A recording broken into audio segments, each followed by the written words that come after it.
Essa semana o Congresso aprovou e o Lula vai sancionar, se já não sancionou, o imposto em fundos exclusivos. A ideia é erguer alguns bilhões de reais para supostamente cobrir a correção da tabela do imposto de renda, porque deve subir um pouquinho e tudo mais. E tem muita gente conversando sobre se é justo, se é injusto e tudo mais. Eu queria falar de um problema um pouco mais conceitual no que eles estão fazendo. Vamos lá.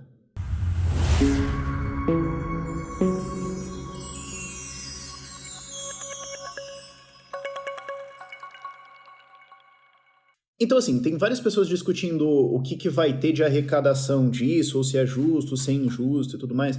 Primeiro, mas é injusto que cotistas que têm mais de 10 milhões de reais de patrimônio, que vão ter um fundo único deles e tudo mais, paguem zero ou paguem muito menos, enquanto quem está economizando 2 mil reais por mês ali, está economizando 2 mil reais no total ali, alguma coisa paga muito mais. De fato é injusto, acho que os dois deviam pagar zero, porque imposto é roubo e não tem nenhuma mínima justificativa para você dever para o Estado o resultado do seu trabalho, sendo que você não consentiu com isso. Isso posto, não é esse o ponto. E não é assim, quanto é que vai arrecadar? A gente não sabe porque vai ter uma fuga de investimentos, vai ter gente que vai levantar e ir embora. Então vai se arrecadar um X aí.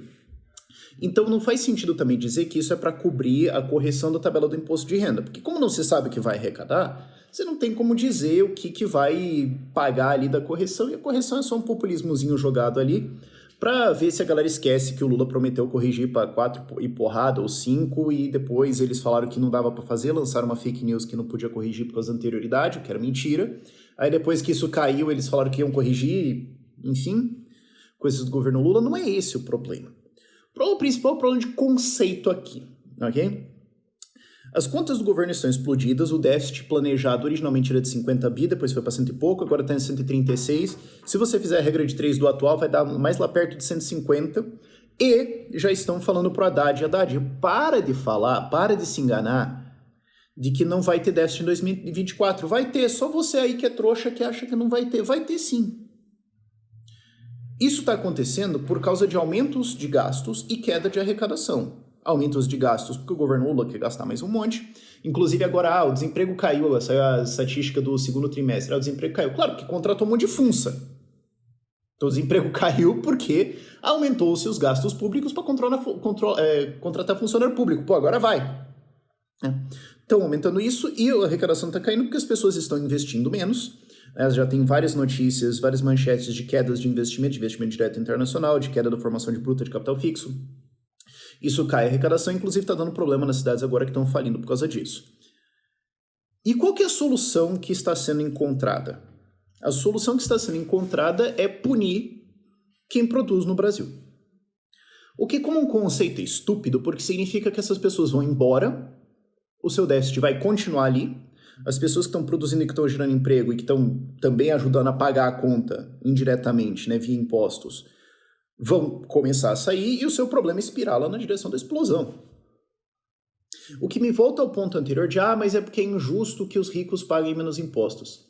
Por que imposto em gente que tem patrimônio no Brasil é muito menor? Porque o Brasil não é um país que vale a pena investir.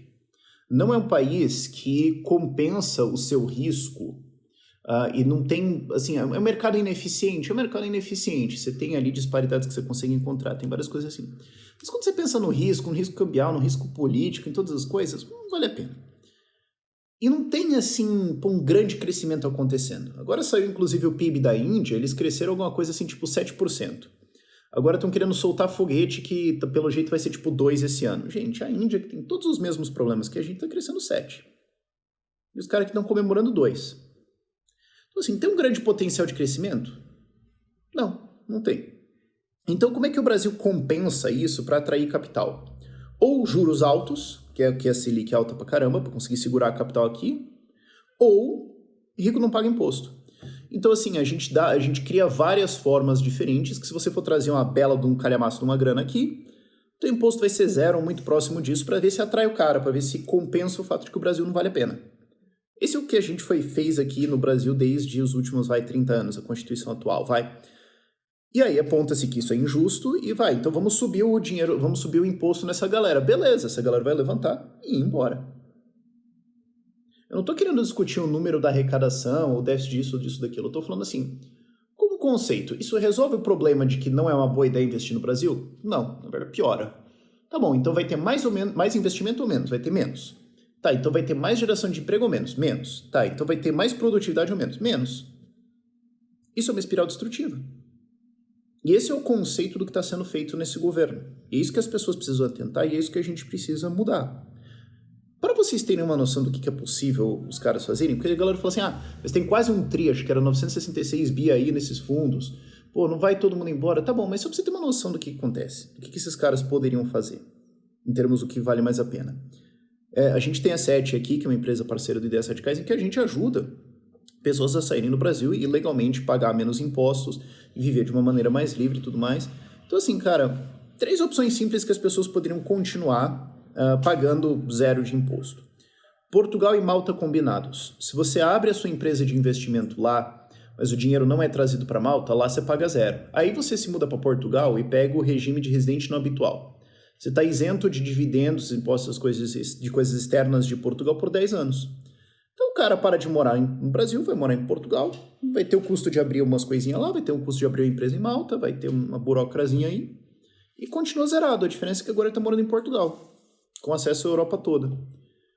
Para conseguir esses vistos é uma trivialidade, para abrir essas empresas é uma trivialidade assim, para gente desse tipo de patrimônio. Né? Outra opção super simples, Emirados Árabes, 0%.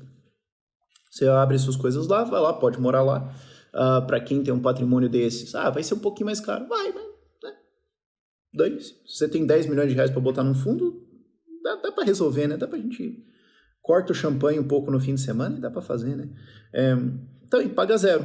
Uruguai, isenção permanente. Não paga nada. São várias opções que estão próximas aqui que a gente vive vendendo na SET. Essa galera vai levantar e ir embora, cara. E aí a gente fica aqui tentando fazer o quê? Como é que a gente vai atrair investimento para o país? Como é que a gente vai atrair o que a gente precisa para fechar o gap de investimento do Brasil? Isso é uma coisa que eu falo bastante. Vamos pegar, de novo, o que eu estava falando, Índia ou Indonésia. Eu gosto de comparar com esses 2 países porque são países de dimensões geográficas muito grandes, com desafios geográficos grandes, né? A Índia tem os seus, a Indonésia tem os seus, com várias etnias, várias culturas, ainda em desenvolvimento, com corrupção, né, com todos os problemas de falta de infraestrutura, com uma população de centenas de milhões de pessoas, né, no caso ainda de bilhão. Os 2 têm uma taxa de formação bruta de capital fixo, que é a taxa de investimento do PIB, de em torno de 30%. A gente está aqui em torno de 15%, 19%. Para a gente fechar esse gap, a conta é de, se não me engano, em torno de 700 bilhões de reais que a gente precisa atrair para investimento, que é o que vai permitir que o Brasil cresça decente. Vamos atrair isso? Desse jeito, não. E aí como é que resolve? Isso é um problema que a gente tem que começar a pensar por longo prazo, porque isso significa que a gente está perdendo o futuro da geração atual, da geração que está agora aí na escola, né? A geração que está aí agora na escola, no ensino fundamental, no ensino médio, está entrando na faculdade, é quem vai estar trabalhando no país que vai ser construído daqui a 10 anos.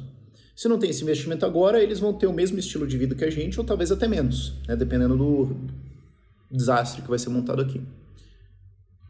Então já estamos desperdiçando esses próximos 10 anos. Qual que é o plano? Qual que é a virada aqui? Então é um problema conceitual, é um problema de Brasil. Eu não estou muito preocupado aqui com essa ou aquela alíquota, eu só estou aqui pensando que se a gente conseguir vencê-la isso em 2026, o que vai ter que acontecer de 27 para frente é um grande choque de abertura para atração de investimentos. Que, como vocês conseguem ver, o cenário é grave e a gente vai precisar fazer alguma coisa muito grande aqui. Ver o Javier Milei lá na Argentina indo para frente dá uma esperança para a gente de que isso aqui é possível. Mas ainda tem muito chão para lá.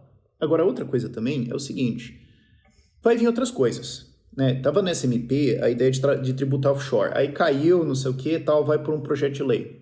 Talvez passe, talvez não passe, mas entenda o seguinte, se você tem patrimônio, você é um alvo. O conceito do que eles estão fazendo aqui é ir para cima de quem tem patrimônio e quem tem renda. Tá bom.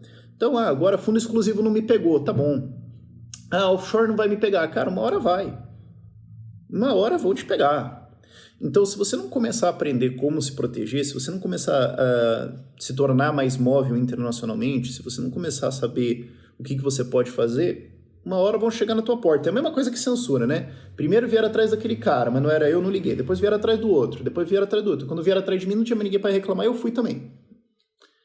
Então dá uma estudada lá, tem um monte de conteúdo dentro da SET, a gente tem um monte de e-books lá. Você pode inclusive virar um membro da comunidade, é $20 mensal ou $200 anual, você tem acesso a todo o conteúdo, que vale, acho que todo o conteúdo custa assim, umas 3 ou 5 vezes mais do que a anuidade da comunidade, então você pode ter acesso a todo o conteúdo lá e já ir aprendendo, que quando eles vierem para você, pelo menos a gente tá junto. Links vão estar na descrição. Aguardamos o próximo imposto. Por esse vídeo é isso.